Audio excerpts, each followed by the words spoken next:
नमस्कार दोस्तों, शुरू करते हैं हम आज आप लोग अगला नेक्स्ट टॉपिक हमारा क्या है? वैद्युत द्विध्रुव की निरक्षीय स्थिति पर किसी बिंदु पर वैद्युत क्षेत्र की तीव्रता। यानी हम लोगों ने पहले पढ़ा था कि अच्छी स्थिति पर किसी बिंदु की वैद्युत क्षेत्र की तीव्रता कैसे निकाली जाती है। आज हम लोग पढ़ेंगे कि निरक्षीय स्थिति पर किसी बिंदु पर वैद्युत क्षेत्र की तीव्रता कैसे निकालेंगे। ठीक, तो सबसे पहले हम लोग क्या करेंगे, जैसे उसमें परिभाषा लिखी थी वैसे इसमें चित्र बनाएंगे और परिभाषा को क्या करेंगे, लिखेंगे। तो सबसे पहले चित्र बनाएंगे तो मान लेंगे कि एक वैद्युत द्विध्रुव क्या है, ए और बी है। ठीक, मानेंगे कि माना एक वैद्युत द्विध्रुव ए बी है, जिस पर क्या करेंगे, माइनस क्यू तथा प्लस क्यू कूलम के आवेश को क्या रखेंगे। तो एक पर प्लस क्यू और दूसरे पे माइनस क्यू कूलम के आवेश रख देंगे। तो क्या लिखेंगे परिभाषा में, माना एक वैद्युत द्विध्रुव ए बी है जिस पर प्लस क्यू तथा माइनस क्यू कूलम के आवेश रखे। दोनों आवेशों के बीच की दूरी कितनी मान लेंगे, 2l। और हमने बताया था तो 2l क्यों लेंगे, क्योंकि अगर l लेंगे तो कैलकुलेशन में क्या होती है, दिक्कत होगी। तो दोनों आवेशों के बीच की दूरी कितनी हो जाएगी, 2l, तथा इसका मध्य बिंदु क्या हो जाएगा, o, और मध्य बिंदु o से दोनों आवेशों के बीच की दूरी l, l हो जाएगी। इतनी बात समझ में आई। इतना ही हमको लिखना है कि माना एक वैद्युत द्विध्रुव ए बी है जिस पर प्लस क्यू तथा माइनस क्यू कूलम के आवेश रखे हैं। दोनों आवेशों के बीच की दूरी 2l तथा इसका मध्य बिंदु o है। मध्य बिंदु o से दोनों आवेशों के बीच की दूरी l, l है। अब हमें क्या करना था, निरक्षीय स्थिति में तो मध्य बिंदु o से ही तो निकालेंगे, मध्य बिंदु o से निरक्षीय स्थिति में r दूरी पर। ठीक, अच्छी स्थिति की बात करता तो ऐसे चलते हैं, निरक्षीय स्थिति में ऊपर की, तो निरक्षीय स्थिति में बिंदु o से निरक्षीय स्थिति में r दूरी पर कोई बिंदु क्या है, P है, जहां पर हमें क्या करना है, वैद्युत क्षेत्र की तीव्रता गणना करनी है। ठीक, तो क्या लिखेंगे, मध्य बिंदु O से स्मॉल r दूरी पर कोई बिंदु P ले लेंगे जहां पर हमें क्या करना है, निश्चित वैद्युत क्षेत्र की तीव्रता ज्ञात करनी है। ठीक, अब इसको क्या करेंगे, मिला देंगे। ठीक, अब देखो बिंदु A से P की ओर, अब ये प्लस आवेश था, प्लस आवेश से जो प्लस आवेश से वैद्युत क्षेत्र की तीव्रता क्या होगी, बाहर की ओर जाएगी। तो इसकी डायरेक्शन किस तरफ हो जाएगी, बाहर की ओर। ठीक, और माइनस आवेश के कारण क्या होती है, अंदर की ओर आती है। तो माइनस आवेश के कारण क्या हो जाएगी, अंदर की ओर आ जाएगी। ओके, ये बात समझ में आई कि प्लस आवेश के कारण हमें बताया था कि जो प्लस आवेश है उससे वैद्युत बल रेखा बाहर की ओर निकलती है। तो इसका मतलब जब वैद्युत बल रेखा बाहर की ओर निकलेगी तो वैद्युत क्षेत्र की तीव्रता भी किस तरफ होगी, बाहर की ओर होगी। अब ये माइनस आवेश था तो माइनस आवेश के कारण वैद्युत बल रेखा अंदर की ओर आती है, जिसके कारण इस पर वैद्युत क्षेत्र की तीव्रता क्या होगी, अंदर की ओर आएगी। ठीक, अब नेक्स्ट, ठीक, अब इतनी बात समझ में, इतनी परिभाषा लिखनी थी कि एक वैद्युत द्विध्रुव ए बी है जिस पर प्लस क्यू तथा माइनस क्यू कूलम के आवेश रखे हैं। दोनों आवेशों के बीच की दूरी कितनी है, 2l है, तथा इसका मध्य बिंदु o। मध्य बिंदु o से दोनों आवेशों के बीच की दूरी कितनी है, l, l। अब मध्य बिंदु o से स्मॉल r दूरी पर कोई बिंदु क्या है, P है, जहां पर वैद्युत क्षेत्र की तीव्रता ज्ञात करनी है। और इसकी डायरेक्शन हमने बता दी, क्यों है बाहर की ओर है और क्यों इनटू अंदर की ओर है। ओके, अब देखो एक बार प्लस क्यू कूलम आवेश के कारण वैद्युत क्षेत्र की तीव्रता निकालेंगे, एक बार माइनस क्यू कूलम आवेश के कारण निकालेंगे। तो प्लस क्यू कूलम आवेश के कारण वैद्युत क्षेत्र की तीव्रता निकालेंगे तो क्या हो जाएगा। ठीक, तो लिखेंगे प्लस क्यू कूलम आवेश के कारण वैद्युत क्षेत्र की तीव्रता। ठीक, लेकिन वैद्युत क्षेत्र की तीव्रता निकालने के लिए बीच की दूरी निकालना जरूरी होता है। तो बीच की दूरी हमें तो पता नहीं है, बीच की दूरी हमारी क्या है, आवेश से बिंदु की दूरी कितनी है ये पता है, नहीं पता है, तो इसको सबसे पहले निकालेंगे। अब ये त्रिभुज देखो कितने डिग्री कोण बना रहा है, 90। तो समकोण त्रिभुज है, तो समकोण त्रिभुज में क्या हो जाएगा, AOP में। तो लिखेंगे सबसे पहले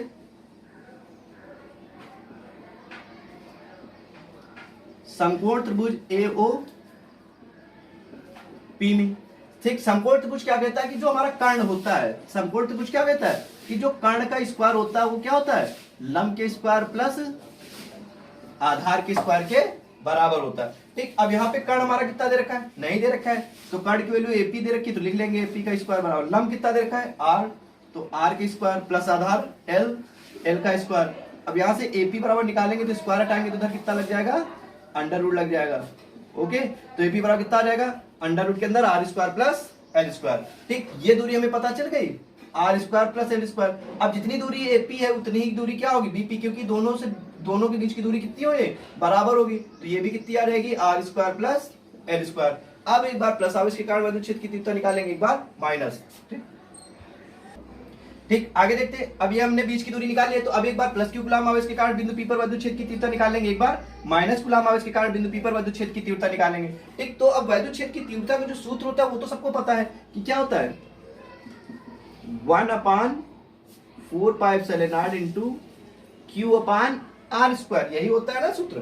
ठीक, लेकिन अब यहाँ पे R की दूरी देखते हैं, तो R की दूरी कितनी है, under root R square plus L square. तो यहाँ R हटा देंगे, R के स्थान पे दूरी कितनी है, अंडर रूट के अंदर R square plus L square का होल स्क्वायर। ठीक, यानी आवेश से बिंदु के बीच की दूरी ये है, तो ये लिखेंगे इस स्थान पे, तो अंडर रूट से स्क्वायर से अंडर रूट क्या हो जाएगा, कैंसिल हो जाएगा। तो E1 बराबर कितना आ जाएगा, 1/4πε0 into Q upon are square plus L square. ठीक, अब अगर हम कोई माध्यम ले लें इसके बीच में, ठीक, माध्यम लेने पर हम माध्यम लेंगे तो जैसे पहले डेज में माध्यम लिया तो क्या कर दिया था, के ले लिया था, तो यहाँ पर भी क्या ले लेंगे, कोई ना कोई माध्यम होगा। ठीक, तो के हो जाएगा, तो आ जाएगा 1/4πε0 के into Q upon are square plus L square. इसी प्रकार माइनस कूलम आवेश के कारण निकालेंगे, तो इसके लिए कितना हो जाएगा, E2 बराबर 1/4πε0 इंटू के q upon are square, under root के अंदर कितना हो जाएगा, r square plus L square का होल स्क्वायर, स्क्वायर से फिर से अंडर रूट कटेगा तो कितना आ जाएगा, 1/4πε0 इंटू के into Q upon are square plus L square. Okay, अब देखो इसकी परिणामी तीव्रता निकालेंगे। ठीक, अब परिणामी तीव्रता के लिए क्या करेंगे, चलिए आगे देखते हैं। ठीक, तो अब क्या करें, देखिए यहाँ पर जब इसका हम लोग क्या करेंगे, ये घटक में टूट जाएगा। ठीक, यानी जब इसको निरक्षीय स्थिति में ले जाएंगे तो ये क्या होता है, अपने अवयवी घटकों में क्या होता है, टूट जाता है। तो जब E1 और E2 का अपने अवयवी घटकों में टूटेगा तो चूंकि E1 और E2 के मान कैसे होते हैं, परस्पर बराबर होंगे। ठीक, यानी E1 और E2 के मान परस्पर कैसे होंगे, यानी E1 और E2 के मान परस्पर बराबर होंगे, किंतु उसकी दिशाएं जो होंगी क्या होंगी, भिन्न होगी। यानी एक की दिशा इस तरफ है तो दूसरी की दिशा क्या होगी, दूसरी तरफ होगी, तो इनकी दिशाएं क्या थी, भिन्न थी। जिसके कारण क्या होता है, AB के समांतर तथा लंबवत घटकों में क्या हो जाता है, वियोजित हो जाता है। यानी जो हमारा क्या E1 और E2 थी, यानी जो विद्युत क्षेत्र की तीव्रता E1 और E2 क्या थी, अभी हमने पहले निकाला है, E1 प्लस क्यू कूलम आवेश के कारण विद्युत क्षेत्र की तीव्रता और माइनस कूलम आवेश, दोनों की विद्युत क्षेत्र की तीव्रता क्या आएंगी, बराबर आएंगी। लेकिन इनकी दिशाएं क्या थी, अगर एक इस दिशा में डायरेक्शन में थी तो दूसरी इस डायरेक्शन में थी, यानी इनकी दिशाएं क्या थी, विपरीत थी। जिसके कारण ये क्या होता है, AB जो है, AB क्या होता है, अपने अवयवी घटकों में क्या होता है, टूट जाता है। ठीक, तो AB के जो लंबवत घटक होते हैं E1 sin थीटा और E2 sin थीटा, एक दूसरे के क्या है, देखो लंबवत है। ठीक, लेकिन क्या है, एक की डायरेक्शन ऊपर जा रही है, एक की डायरेक्शन क्या है, नीचे जा रही है। तो जब इन दोनों को क्या करेंगे, जोड़ेंगे, देखो एक दूसरे की डायरेक्शन क्या है, ये दोनों बराबर है, यानी E1 sin थीटा और E2 sin थीटा बराबर होंगे, क्योंकि E1 और E2 की वैल्यू क्या है, बराबर। लेकिन इनकी दिशाएं क्या है, विपरीत होने के कारण ये क्या हो जाएंगे, आपस में निरस्त हो जाएंगे। ठीक, तथा E1 cos थीटा और E2 cos थीटा की दिशा क्या है, एक ही दिशा में है, तो एक ही दिशा में होने के कारण क्या हो जाएंगे, ये जुड़ जाते हैं। ठीक, तो क्या लिखेंगे कि चूंकि E1 E2 के मान परस्पर कैसे थे, बराबर थे, लेकिन दिशाएं क्या थी, भिन्न थी, क्योंकि E1 और E2 की वैल्यू क्या है, बराबर आई थी, लेकिन इनकी दिशाएं क्या थी, एक इस दिशा में जा रहा था, दूसरा क्या जा रहा था, इस दिशा में जा रहा था, इसलिए इनकी दिशाएं क्या थी, विपरीत थी। ठीक, जिसके कारण क्या होता है, AB जो है अपने अवयवी घटकों में क्या हो जाएगा, टूट जाएगा। ठीक, तथा वियोजित घटकों में टूटने के बाद क्या हो जाएगा, अब यहाँ पर क्या हो जाएगा, इसके जो लंबवत घटक होंगे E1 sin थीटा और E2 sin थीटा बराबर होते हैं, लेकिन एक की दिशाएं क्या है, विपरीत है, तो बराबर तथा दिशाएं विपरीत होने के कारण ये आपस में क्या हो जाएंगे, निरस्त हो जाएंगे। ठीक, जिसके कारण हमारे पास क्या होता है, E1 cos थीटा और E2 cos थीटा देखेंगे तो ये एक ही दिशा में है, जिसके कारण ये क्या हो जाएंगे, आपस में जुड़ जाएंगे। ठीक, आपस में क्या हो जाएंगे, जुड़ जाएंगे। ठीक, अब आगे देखते हैं, जब ये आपस में जुड़ जाएंगे तो E बराबर कितना हो जाएगा, E1 cos theta plus E2 cos theta. अब देखो यहाँ पर E1 की वैल्यू कितनी दे रखी थी, E1 की वैल्यू हम लोगों ने निकाली थी 1/4πε0 इंटू के इंटू में क्यू अपान कितना था, r square plus L square into कितना है, cos थीटा, प्लस E2 की वैल्यू कितनी थी, 1/4πε0 इंटू के, ठीक, into Q upon are square plus L square into cos theta. देखो एक बार यहाँ लिखा है, एक बार यहाँ लिखा है, तो टोटल कितने बार लिखा है, 2 बार लिखा है। तो इनको जोड़ेंगे, सेम सेम है तो जुड़ जाएंगे, तो कितना आ जाएगा, यहाँ पे 2 बार हो जाएगा, तो 1/4πε0 इंटू के इंटू कितना 2q upon are square plus L square into में कितना आ जाएगा, cos थीटा। अब यहाँ पे देखो E बराबर आ गया 1/4π इंटू के, क्योंकि 2 बार लिखा तो इसलिए 2 से गुणा कर देंगे, तो 2q upon are square plus square into कितना हो जाएगा, cos थीटा। ओके, अब देखते हैं यहाँ पे cos थीटा की वैल्यू हमें पता नहीं है, तो क्या करेंगे हम लोग, cos थीटा की वैल्यू निकालेंगे। तो cos थीटा और सूत्र कितना होता है, आधार बटे कर्ण। ठीक, एक बार जल्दी से चित्र को देखते हैं, आधार बटे कर्ण। ठीक, ये क्या था, B था, ये क्या था, A था, इस पे प्लस क्यू, इस पे माइनस क्यू, ये मध्य बिंदु क्या था, O था, दोनों से 2l थी, ये कितना था, L था, ये L। ठीक, तो cos थीटा बराबर कितना आ जाएगा, आधार बटे कर्ण। तो यहाँ पर देखते हैं, तो आधार हमारा कितना हो जाएगा, ठीक, क्योंकि थीटा एंगल जो बनेगा यहाँ से बनेगा, तो एंगल ये थीटा था, तो मान लेंगे थीटा एंगल, तो आधार कितना हो जाएगा, ये हो जाएगा, और कर्ण कितना है, ये, तो आधार बटे कर्ण, यानी आधार की वैल्यू L है, कर्ण की वैल्यू कितनी है, आधार की वो कर्ण की अंडर रूट के अंदर r square plus L square, तो cos थीटा की वैल्यू पता चल गई तो रख देंगे, तो ये बराबर कितना आ जाएगा 1/4π0 इंटू के into 2q upon are square plus L square into cos theta की value L upon under root R square plus L square. Okay दोस्तों, अब देखते हैं क्या हो जाएगा 2ql, यानी ऊपर गुणा कर देंगे तो 2ql हो जाएगा। यहाँ इसकी पावर कुछ नहीं यानी एक है, इसको अंडर रूट हटाएंगे तो पावर कितनी आ जाएगी, तो e बराबर कितना आ जाएगा 1/4π0 इंटू के into 2ql upon are square plus L square, ये हो जाएगा r square plus L square की पावर 1/2।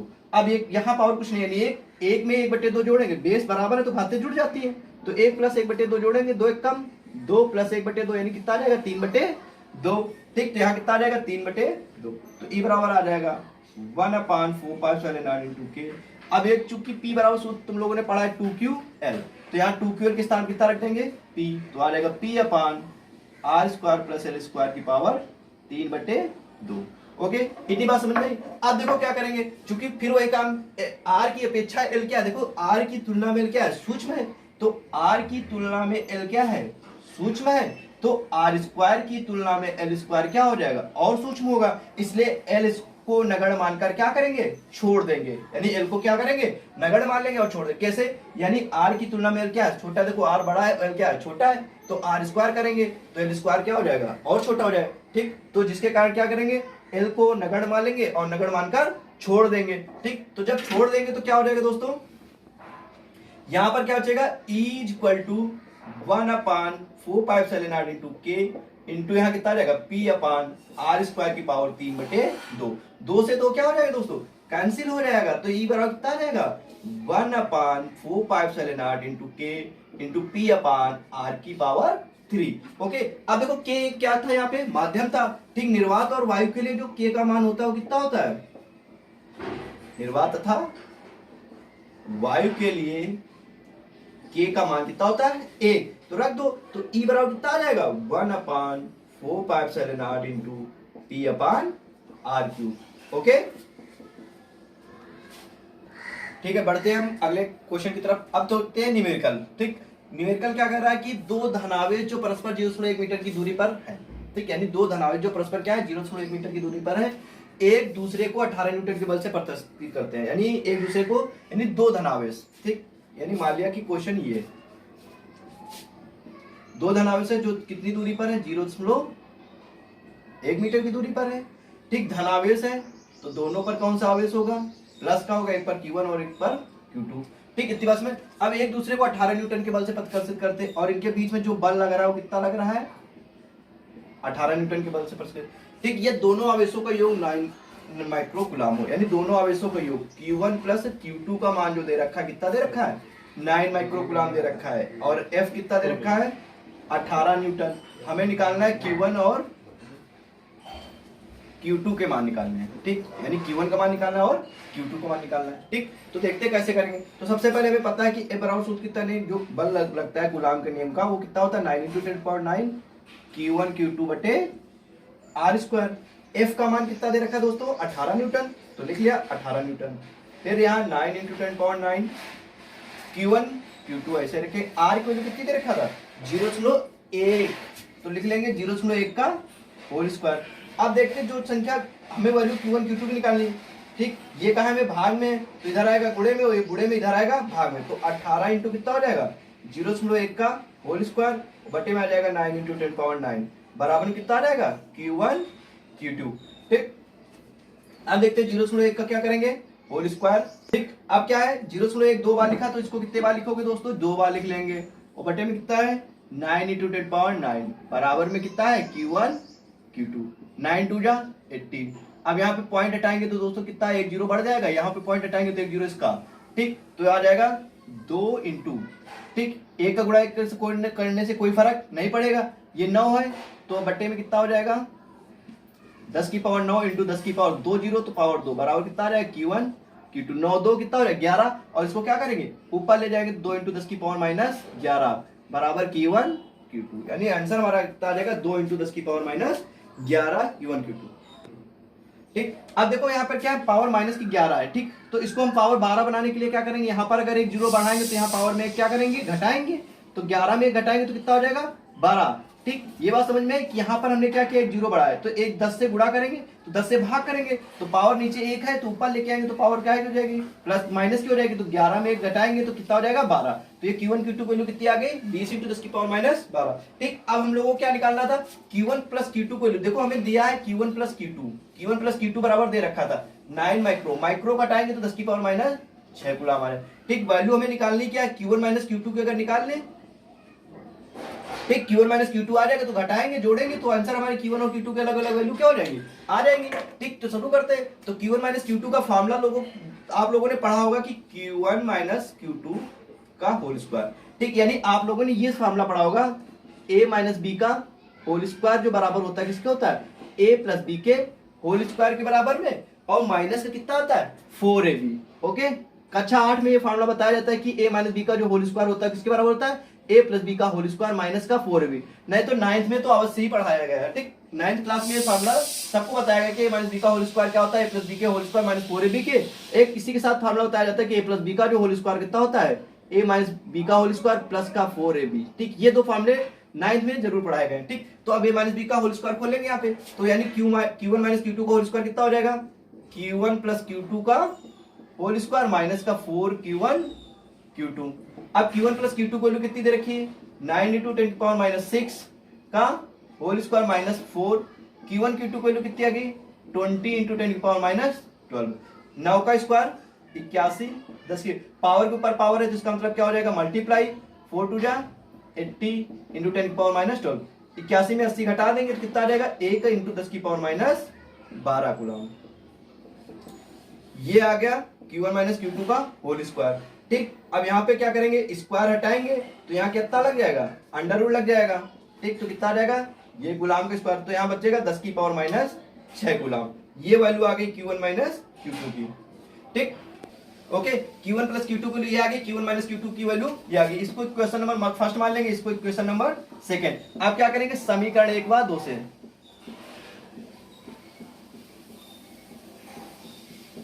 समीकरण 1 2 से देखें, Q1 + Q2 की वैल्यू कितनी दे रखी 9 × 10⁻6, और ये Q1 - Q2 की वैल्यू कितनी दे रखी 1 × 10⁻6।